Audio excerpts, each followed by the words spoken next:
the Fed may hold rates steady in September. Now, the Federal Reserve officials have signaled ahead of their next policy meeting this month that they can move slowly in the fight against inflation as the labor market softens and prices tick down from pandemic highs. That could mean a pause this month, but they have also warned that may not mean the central bank is finished raising rates. At this stage, I believe we must proceed gradually, weighing the risk that inflation will be too high against the risk of dampening the economy too much, Federal Reserve Bank of Dallas President Lori Logan said in a speech September 7 before the Dallas Business Committee. Another skip could be appropriate when we meet later this month, Logan added, but skipping does not imply stopping. In coming months, further evaluation of the data and outlook could confirm that we need to do more to extinguish inflation. Logan's message echoed comments from other Fed officials in recent days. Boston Federal Reserve President Susan Collins said on September 6 that the central bank should take its time as it looks to bring inflation down, and also warned further rate hikes could be warranted. This phase of our policy cycle requires patience and holistic data assessment. While we stay the course, Collins said in a speech at the New England Council, while we may be near or even at the peak of policy rates, further tightening could be warranted depending on the incoming data. San Francisco Federal Reserve Bank President Mary Daly also told Yahoo Finance in an August interview that while inflation is coming down, it's still too high and that there's still more work to do. Daly left the door open to multiple options.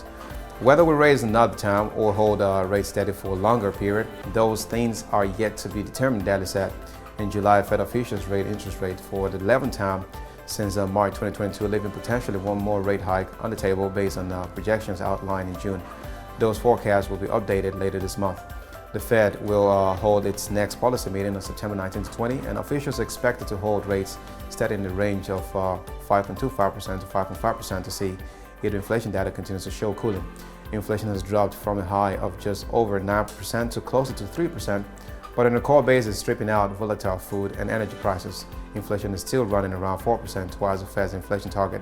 The Fed's preferred inflation measure, the Personal Consumption Expenditure (PCE) index that excludes the cost of food and energy, or so-called core PCE, rose 4.2% over the prior year in July, up from 4.1% in June, but down from the range of 4.5% to 4.6% for the first half of the year.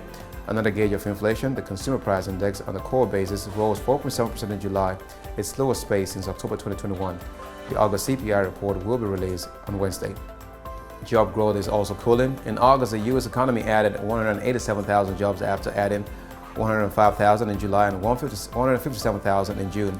Despite a cooler report, the U.S. economy has remained stronger than expected, making it too early to tell whether inflation is on a sustained path back to 2%. Fed Chair Jerome Powell said at the Kansas City Fed's annual economic symposium in Jackson Hole, Wyoming on August 25 that the Fed is in a position to proceed carefully as it molds future actions while also leaving rates hiked squarely on the table. Although inflation has moved down from its peak, a welcome development, it remains too high, he said. We're prepared to raise rates further if appropriate and intend to hold policy at a restrictive level until we are confident that inflation is moving sustainably down towards our objective. Still, Powell left room for the Fed to continue to monitor the impact of its move over the last year before further raising rates. Since the symposium a year ago, the committee has raised the policy rate by 300 basis points, including 100 basis points over the past several months, Powell added, and we have substantially reduced the size of our securities holdings. A wide range of estimates of this lag suggests that they may be significant further drags in the pipeline, though there remain divisions within the Fed on how to get inflation down to the central bank's 2% target, with some members content to leave rates at current levels on the belief that the full effect of the Fed's rate hikes haven't yet been felt. Atlanta Fed President Raphael Bostic said on August 31 that he doesn't believe interest rates needs to be raised further, but that the central bank should hold them at heightened levels since inflation is still too high. I feel policy is appropriately restrictive, Bostic said at a conference in Cape Town, South Africa. I think we should be cautious and patient and let the restrictive policy continue to influence the economy, lest we risk tightening too much and inflict unnecessary economic pain.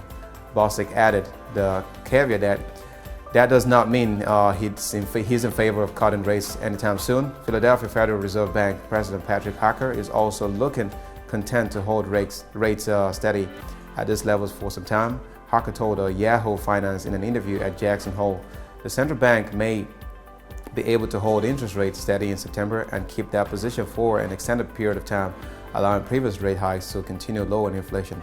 Right now, I'd like to hold and see how things turn out, he said.